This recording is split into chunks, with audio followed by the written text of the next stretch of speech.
Alright, so in today's video, we are going to be going over how to increase your KD in Siege. Now, let me start this off by saying KD does not really matter in Siege. This game is a lot more than just kills and deaths, especially if you're someone like a support player who's always going in and planting.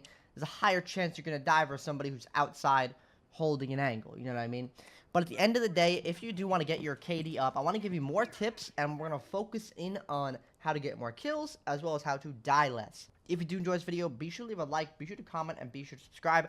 But let's get into it. Alright, now we're going to start this off with the kills portion of this. How do we get more kills? When it comes to taking gunfights in this game, a lot of things that, factor into it is your confidence. If you're afraid to take a gunfight, like you're worried about your KD, or you're afraid you might lose that gunfight, there's a much higher chance you're going to lose that gunfight. Your aim is going to be shaky. Your aim might not be as good, which is why you need to instill confidence into yourself, basically. Now, how do you get this confidence? For me personally, I will always make sure that I warm up when I hop on.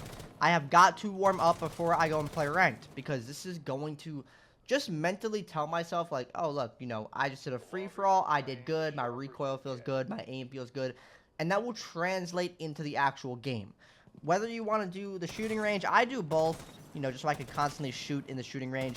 And then I go to the free-for-all so I can really take those more unrealistic, fast-paced gunfights. So that way it kind of preps me for when I go into the game, constantly respawning. So please make sure you are warming up before you play. That is one way to get more kills. You need confidence. Now, the next way to get more kills is simply going to be playing off your team. Now, I'm going to give you an example on attack and defense, but this will help you a lot. So, there's one way of just having someone drone you in. They drone, they're like, oh, there's somebody right here, and before this guy can go and run away, you can immediately act off the information because you're playing off a drone. It's an easy way to get kills. They're going to be distracted by the drone. You're swinging them, you act immediately. But even if you don't drone, let's say you're pushing with your team, if you have one other person with you, and you are going to pinch somebody inside of theater, there's a lot higher chance that you or your friend is going to get the kill because the guy has two people versus one person.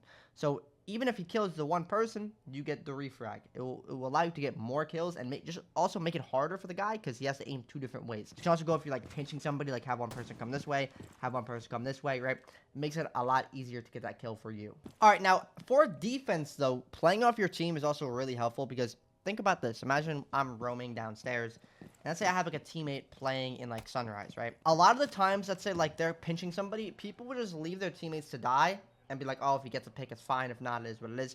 But you can get so many more kills if you're on the roam and you're rotating over to teammates who are in need of help, who are on the roam. Because a lot of the times they're gonna be so focused on pinching the person who they're trying to roam clear that you can flank upstairs, you can flank downstairs, you can rotate off and help your teammate. You'll get yourself free kills, as well as you might even just save your teammate. But just the people are going to be so focused on, the person who they're trying to roam clear that it's going to be, easy kills. Alright, now another way to get more kills is going to be your positioning. Also, just having rat positioning will get you so many kills. For example, okay, I play controller PC, I'm controller PC champion. Bro, my positioning is what has to be the best because I'm playing against mouse and keyboards constantly. So, a mouse and keyboard is going to have better aim than me. But, if I have better positioning than them, it's going to get me free kills. So, for example, oh, look at this. I'm a rat positioning, holding an angle from all the way up here like this. Okay? Rat positioning, holding this angle from all the way back here, right? So, you can learn different positionings and different angles to hold just by watching TikToks, by playing the game, right? If I shoot this open, now, look at this, right? I have a nice angle for whenever they walk through the door, right there. And I get myself a free kill just based off of my positioning. I'm all the way over there, boom. You get what I'm saying? For example, I can watch the bottom brown stairs from down here. Rat positioning. Now, you want to just learn these angles. You can learn these from, like I mentioned earlier, watching TikToks, watching YouTube videos, watching top 15 angles to use, right? Whatever it may be, you learn these angles and you use them. And this is my rule when it comes to positioning. Whenever I'm going to hold an angle, whenever I'm going to do anything, I always tell myself, can I be seen? Can I be shot from where I am before I do anything, before I hold an angle? So if I wanted to hold, let's say, this angle right here when they come in. Right now, this is safe, right? I can hold this angle.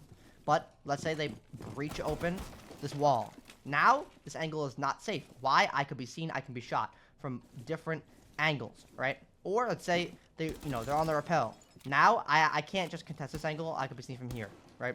So you always want to ask yourself, can you be seen? Can you be shot? Another example. Right here, look, This is a safe spot. I want to hold this angle like this.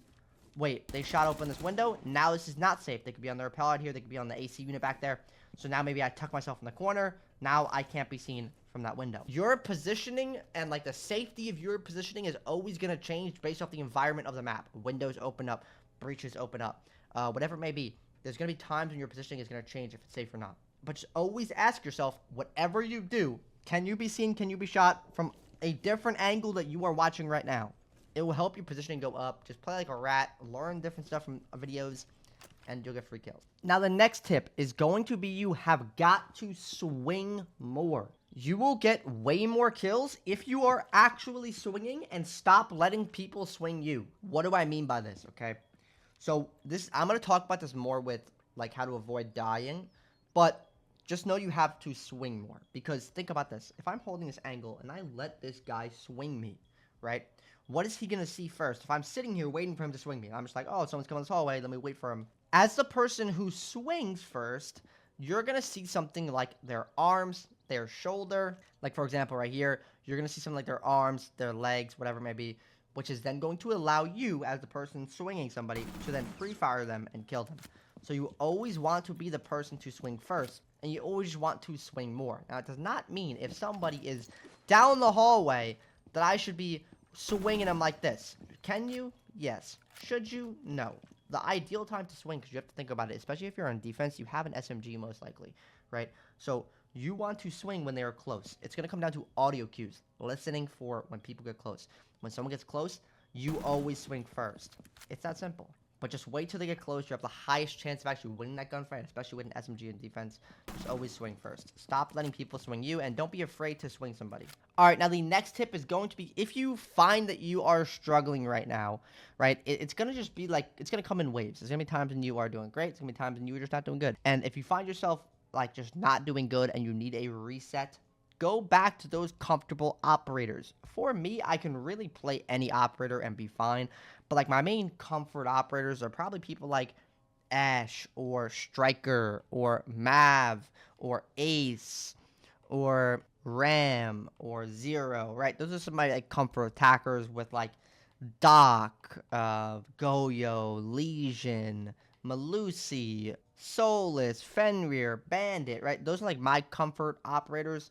And those are just operators that I know, like, okay, like, even if I'm doing, like, terrible, I could switch to these operators, and they kind of, like, I'm just, like, very good on them. Very comfortable how I play with them. And sometimes I just go back to playing them if I just notice I'm not doing the greatest. It just helps me. It's all a mental thing. But there is stuff that comes with it. Like, maybe I just need an ACOG. Sometimes I just need to change it up. Just let me sit in sight with an ACOG. Or maybe I need to roam more. Maybe I'm just sitting in sight, not seeing anyone, and I'm just dying. Maybe I need to take somebody, like, you know, Vigil, Goyo, or something, and I want to go roam, right? Just change it up and go to some nice comfort operators. Relax. Just prove to yourself again. Your aim is good. You feel comfortable. It will just help you with your play style. Obviously, make sure that you do not stick to one singular operator. You want to learn other ops and get better. But if you find yourself struggling right now, go back to the comfort ops, and then go back to playing the other ops later. Now, how do we die less? Now, this could be for attack. It could be for defense. But it is very simple. You have got to go into every round with a plan. Think of what you're going to do and where you want to plant. When you have that in mind, it will help you not overextend, and it will help you do only what you need to do. What do I mean by this? Let's say we're attacking top floor. We're attacking Billard's bomb site, right? I don't think the bomb's up here. But let's say the bomb is right here, and we want to plant right here behind the bomb chassis. We have to come up with a plan, what area we want to take for map control and where we want to push. This will automatically set you up for where to place your drones, where to push as a team, and what operators to bring. Now, I say this because way too often, people will just kind of like walk in and roam around the map mindlessly. Or they'll just do stuff, just like enter a building and not have a plan. If you have a plan, you can solely focus on, like, let's say we want to plant there. All right, guys, let's drone out theater. Let's drone out penthouse. Let's drone out hallway. Let's go for a plant inside of aqua. Just always have a plan whenever you're doing anything. Now, another way to not die is to stop overextending. This could be on attack and or defense. For example, if our plan is to plant inside behind the bomb chassis, there's no need for me to overextend and start pushing downstairs. and start fighting someone in kitchen or start fighting someone down here, right? If our goal is to simply take this and go for a plant, we just need to take the map control that we need to go for the plant and figure out what's stopping us. Now, it's different, like, oh, there's a C4 downstairs. Make sure we clear that guy, right? That's different. But, like, way too often, I notice people will, let's say they take the map control, and then we want to go for a plant here. They'll just swing in and just start trying to fry people and then get killed. When in reality, just focus on the plan that you have. Plant the bomb, hold the angles, get the drones in there, throw the smokes, throw the stuns, and go for a plant. Stop overextending. You'll die way less. Same thing could be said for defense. We're in a 1v4, and you start running at the guy because you're in a 1v4, and he's holding an angle on the rappel off a crazy angle trying to bait you out. You'll die way less if you stop rushing at the guy who's in a 1v4 because you want to get the extra kill. Just stop doing that. Let the kills come to you. When it comes to not dying, I want to talk about holding angles, okay? If you want to actually win more gunfights and not die as much, you need to stop holding angles so close. Like, if I'm waiting for somebody to come around this corner, if I'm playing this close, this is terrible. Because they're going to see, like, my shoulder, they're going to see my gun, they're going to see my legs, while I can't see them. Whereas if I were to just back up, then I can start to see more. So whenever you are holding angles, make sure you are not holding them close to the door. Because when you hold them closer to the door, the perspective will shrink, and that'll be only for you, to where you'll see their body. Like, for example, this might be what I see as an attacker if this guy's playing super close. I'm going to see his legs. I'm going to see his foot. I might see his gun, depending on if his gun's sticking out. Whereas this guy cannot even see me yet. So if he's further back, then we're at a more even playing ground. And we're not just hugging a door. So instead of holding an angle like this, hold an angle like this from further away. The further, the better. Now, another way to not die as much is to basically just allow them to take map control and retake it. So what do I mean? You don't gotta hold an angle like this the entire time waiting for someone to come to this door. Because a lot of the times people are gonna start pre-firing stuff, which I'd recommend you do. Always pre-fire certain angles, even just like little one taps. Just pre-fire certain angles that you think people might be on. But it's better to allow this guy to take this hallway and then swing when you hear him, rather than just hold an angle like this and get pre-fired off the map, or take the chance of getting wall banged, right? Just always allow them to take the map control, and then you swing out and you retake the map control. It will allow you to die way less because you're not holding the most common angle waiting to get your head taken off. And finally, simply just don't focus on your KD. If you focus on your KD, you are going to be afraid to take the gunfight with the guy in the hallway. You're going to be afraid to do everything because you're so focused on not dying. If you just allow yourself to play the game how I mentioned earlier, have a plan, relax, warm up, the kills will come to you. It's okay if you go 0-2 the first 2 rounds, because the next 2 rounds, you can get a double kill both rounds, and now you're 4-2, you have a 2 KD. Like, it's okay. Don't worry, your KD does not really matter that much, but just don't focus on it 24/7. Just play you, do you, and your KD will come up on its own. Hopefully it does help. I will see y'all. Much love.